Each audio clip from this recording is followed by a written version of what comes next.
Bonjour, ici Isabelle Gérard. Je suis présentement à Montréal. On est le 13 août 2016 et je m'en vais interviewer Normand Piché. C'est un homme vraiment qui a une belle vision et un grand rêve qu'il va réaliser bientôt. Moi, cet été, j'ai eu cette idée-là parce que c'est une de mes passions d'aller chercher le talent chez les gens et de les interviewer. Alors, ce sera ma première entrevue aujourd'hui. Voilà. Un coup de bras à la fois, continuer à rêver. Puis si le rêve reste dans mon chemin, ben là, tout devient possible.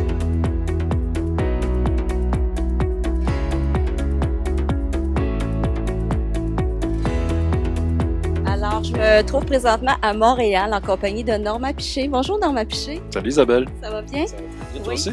Merci tout d'abord de m'accorder cette entrevue-là, parce que je sais que tu es très, très occupé. Moi, je tenais à venir te rencontrer parce que je me lance, moi aussi, un défi. C'est d'aller vers mes intérêts. Et toi, ben, tu m'inspires beaucoup. Donc, je commence avec toi aujourd'hui Ouais, c'est super. à poser des questions, à faire des entrevues avec des gens qui m'inspirent. Peux-tu me raconter brièvement ce que tu vas faire? Ben, je me lance dans la conquête des 5 continents à la nage, donc 5 grandes traversées autour du monde. Pour relier 5 continents, 10 pays, faire le pont entre 10 pays, au-delà des frontières qui existent géopolitiques, mais également des frontières qui sont un peu plus personnelles, les miennes, mes limites, mes peurs. L'Odyssée, c'est une Odyssée sportive, mais également une Odyssée humaine. Je souhaite évoquer à travers les traversées un message d'union, un message de solidarité, d'inclusion, de protection de l'environnement également.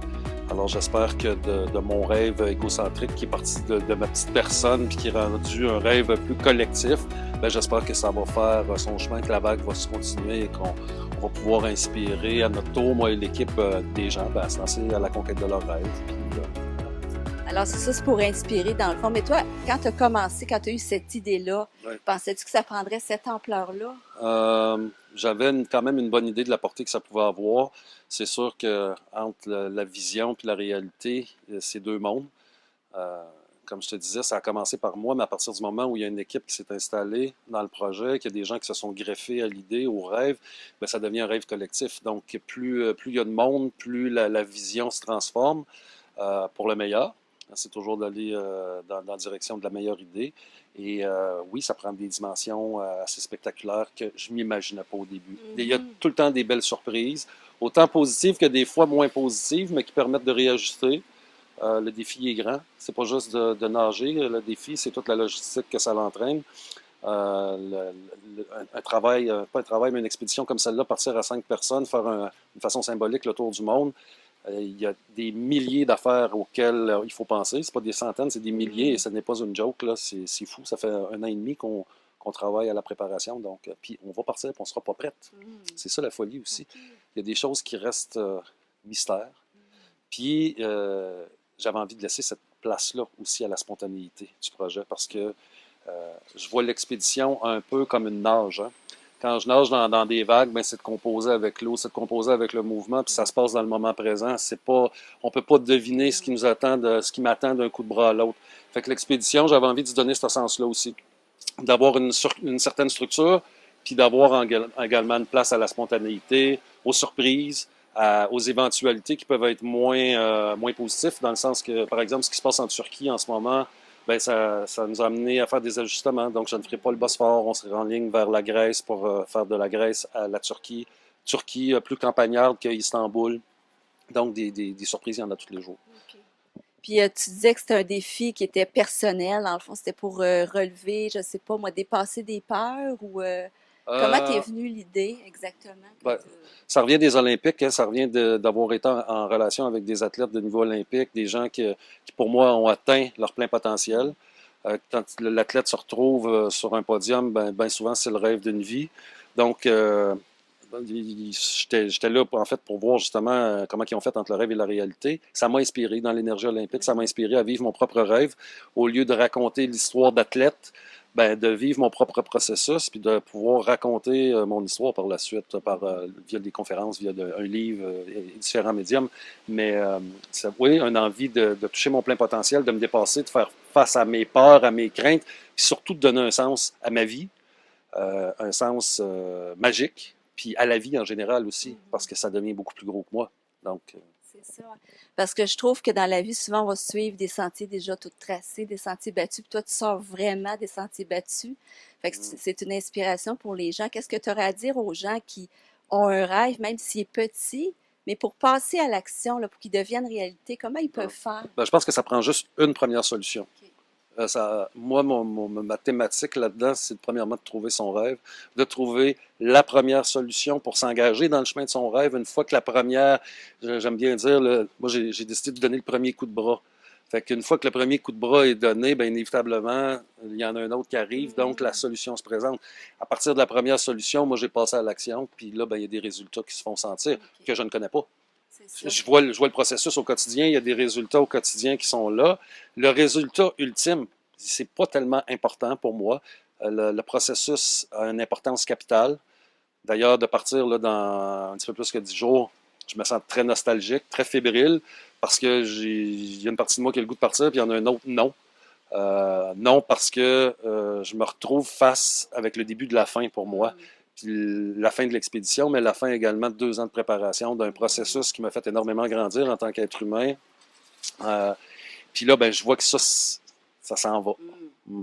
C'est sûr qu'il y a d'autres choses après. C'est sûr qu'il y a d'autres défis qui s'en viennent par la suite, mais celui-là va être en quelque sorte fini. C'est ça. Tu vas sûrement avoir d'autres défis parce qu'une personne comme toi, tu peux pas t'arrêter après Impossible. à dire, bon, ben là, c'est fini, ça s'arrête là. Je veux Non, dire, ça serait mentalement pas très sain de faire ça. Mm. Je m'entraîne tous les jours, 6 jours par semaine. Là, un petit peu moins dans la dernière semaine à cause de la folie du départ. Je trouve ça triste un peu, mais j'ai pas le choix. Il y a 24 heures dans une journée. Mais c'est sûr qu'il y a d'autres défis qui sont déjà en gestation. Il va falloir que je continue l'entraînement. Il va falloir que je continue de rester dans un monde de défis parce que ça m'excite, ça me motive, ça donne un sens à ma vie très excitant. Puis c'est dans cette énergie-là que j'ai envie de la vivre, ma vie. J'ai pas envie d'être sédentaire. C'est ça. Ouais. Puis avant ce défi-là, t'avais-tu des rêves? Étais-tu une personne déjà qui aimait entreprendre des choses ou Ben, c'est quand nouveau? même, oui, non. J'ai commencé très jeune. À l'âge de 13-14 ans, j'étais déjà dans des organisations d'événements dans le village de Coteau-du-Lac où j'ai grandi.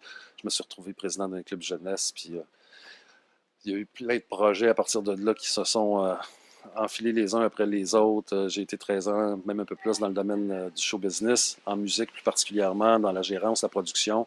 Puis j'ai développé des projets assez spéciaux pendant toutes ces années, beaucoup de créativité, puis de grands défis également. Donc, c'est un premier projet aventure sportive. Ce n'est pas ma première aventure en soi, mais c'est juste différent cette fois-ci.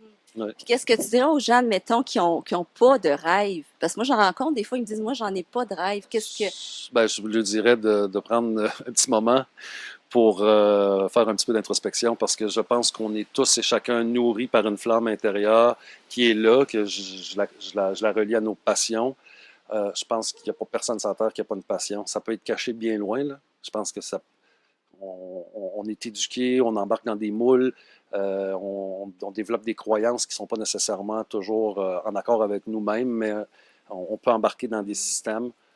Sortir du système un peu, aller prendre une marche en montagne ou sortir de la maison, aller respirer un petit peu, prendre un peu de solitude pour se connecter à ce qui est là. Je suis convaincu que tout le monde a une passion en dedans. Le rêve n'a pas besoin d'être gros, n'a pas besoin d'être petit. Le rêve a juste à être connecté avec ce que tu as envie. Tu sais. Moi, ça peut paraître gros là, de dire, bon, je relie 5 continents à la nage. C'est mon truc. Tu sais. Ouais. Une personne qui rêve d'avoir une famille, 3-4 enfants, d'avoir une vie familiale, c'est un rêve, ça aussi.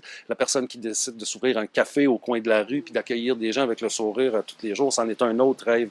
Donc, d'y aller avec sa passion, d'être à l'écoute de ses passions, de ses désirs, puis à partir de là, première solution, puis de croire que ça peut continuer. C'est ça. Puis passer à l'action, comme tu as dit, c'est le premier coup de bras, puis après ça, le reste suit, hein? C'est Ben, ça. ça suit, ça nécessite naturellement des efforts, hein, puis de rester dans le chemin de ce qui est désiré, de garder focus sur ses objectifs. Essayer de ne pas se décourager parce qu'il y a toujours, je pense, des obstacles qui se présentent sur notre chemin ou des enjeux ou des difficultés. Moi, j'essaie de les voir comme des cadeaux, des façons de me réajuster. C'est sûr que je ne suis pas toujours dans le beat hyper positif. Là. Ça m'arrive des fois de me poser des questions, d'avoir, je dirais pas des découragements, mais des phases de questionnement. Au final, ça me sert pas mal toujours. Ouais. D'accord. C'est ça, parce que c'est exactement, tu viens de répondre à ma question prochaine, parce que justement, un gros défi comme ça, c'est que tu as eu sûrement des périodes de découragement, des doutes. As-tu eu même le goût d'arrêter à un moment Jamais, donné? jamais. J'ai jamais eu de période de découragement ou le désir d'arrêter. Mhm. Même face aux difficultés, il y a encore, il y a une croyance profonde que ce projet-là était pour se réaliser. Le pouvoir de ma croyance était tellement fort que non, il n'y en a pas eu de découragement. Mais il y a eu des moments de difficulté, si on s'entend, là, c'est pas rose à tous les jours, là, ou bleu, mais j'avais l'objectif dans la mire, puis je pense que d'avoir trouvé mon rêve, d'avoir trouvé mon X, d'avoir le feeling d'avoir les deux pieds dessus ou dedans, si on pense à l'eau, ça a été rassurant, puis ça m'a gardé motivé. Ça se fait pas seul non plus. Un projet comme celui-là, j'ai une équipe extraordinaire qui m'entoure, donc quand des fois c'était plus difficile pour moi, ben j'avais de l'appui de mes collègues. Quand c'était plus difficile pour des collègues, je pouvais être là ou une autre personne pouvait être là. Fait qu'il y avait beaucoup d'entraide aussi à travers les membres de l'équipe. Ouais, c'est super ça. En tout cas, moi, ça m'inspire beaucoup, beaucoup, beaucoup. Puis j'espère que ça va inspirer d'autres personnes aussi, mais c'est certain. Et puis, comme dernière question, j'aimerais savoir, ben, le Normand Piché avant cette belle expédition-là, ce grand défi-là, puis le après, le Normand Piché après, il va sûrement être très différent. C'est une très bonne question, Isabelle. Je peux difficilement l'anticiper. Ce que je peux dire, c'est que le Normand Piché d'hier à aujourd'hui il est déjà différent, puis il va être différent encore demain. Je me sens dans une courbe il y a des ups et des downs, là, mais d'évolution. J'apprends énormément, tant au niveau de la préparation du projet que personnellement.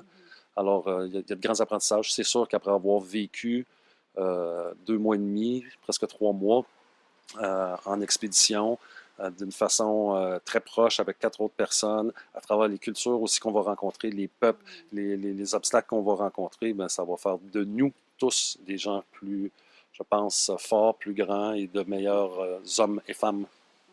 Moi, ce que je retiens aussi, c'est comme tout le message de paix, tu sais, dans le monde dans lequel on vit présentement, avec tout ce qui se passe sur la planète, relier les 5 continents, c'est vraiment symbolique. C'est un message de paix, comme tu disais au début, Oui. que tu as le goût de lancer à... Ben, l'idée de rassembler, de connecter deux continents, mettons, quand on pense à une traversée de 2 pays, ben, je voyais symboliquement de l'union. Moi, je pense que l'union, c'est une de nos grandes forces. La collectivité, la solidarité, l'inclusion peut faire des changements incroyables. Et je pense que de respecter la différence dans tout ça peut nous amener très loin. Parce que, à mon avis, la différence de tous et chacun, bien que ce n'est pas toujours facile en relation, mais la différence, c'est notre plus belle richesse collective. Alors, je ne veux pas prétendre non plus que je vais changer le monde. Là, je le fais pour moi, à la base, pour nous. Puis après ça, il y a des dizaines de raisons, voire des centaines. Quand je me suis posé la question du pourquoi, j'en ai des pages. C'est autant pour moi que pour ma fille, que pour ma famille, pour mes amis, pour tout ce que ça peut amener comme portée. Donc, voilà, un rêve égocentrique qui devient un rêve collectif. Ben, c'est ça, souvent ça part de nous, puis en fin de compte, ça rejoint plein, plein de personnes. Voilà. Les gens se sont reliés à toi, ta famille a dû t'encourager, j'imagine, puis te Totalement. suivre vraiment dans ce projet-là. Oui, ben oui, ça vient avec, hein, d'être bien entouré.